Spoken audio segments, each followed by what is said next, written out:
إن شاء الله النهاردة هنعمل آيس كريم ل10 دقايق، 5 أطعمة كلها من الفواكه الطبيعية وب3 مكونات بس، وبكوباية واحدة هنعمل منها كمية وفيرة من الآيس كريم. يلا بينا نشوف هنعمل إيه. عندي كوباية من الكريم شانتيه الخام وزنها 250 جرام، عليها نص كوباية من السكر البودرة، ممكن تستخدمي العسل، باكيت فانيليا، كوبايتين من اللبن المثلج. هخفقهم كويس لغاية ما يبقى معايا القوام بالشكل ده. هقسم الكمية وبكده عملنا أول نوع هو آيس كريم الفانيليا، أما النص التاني فأنا هوزعه على باقي الفاكهة الموجودة معايا. وبظهر الشوكة هعمل كده شكل جمالي، وهبدأ أغطيها وعلى الفريزر على طول. لو عندك علب مغلقة استخدميها. النوع التاني عندي مانجا مجمدة، هضيف عليها معلقتين من الكريمة. طبعا هي الأفضل إن انت تخفقي الكريمة وتوزعيها على كل الفاكهة الموجودة عندك، بتبقى أوفر، غير لما انت تستخدمي نص كوباية من كريم شانتيه لكل نوع، بتاخد كمية كبيرة. شايفين بقى القوام كريمي وناعمة جدا. هبدأ أوزع قطعة من المانجا، طبعا المانجا هنا دي فروزن، وهبدأ أوزعها على الوش بالشكل ده، وهدخلها على طول على الفريزر.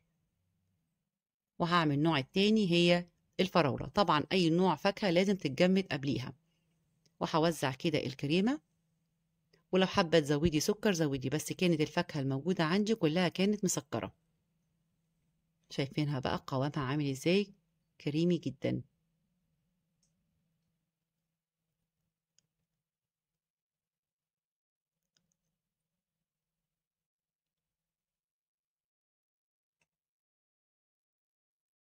وعندي هنا الموز، انا عصرت عليه نص ليمونة عشان ما يسمرش معايا. وعندي معلقتين كبار من الكاكاو الخام، عليهم طبعا معلقتين كبار من الكريمة، وهخفقهم.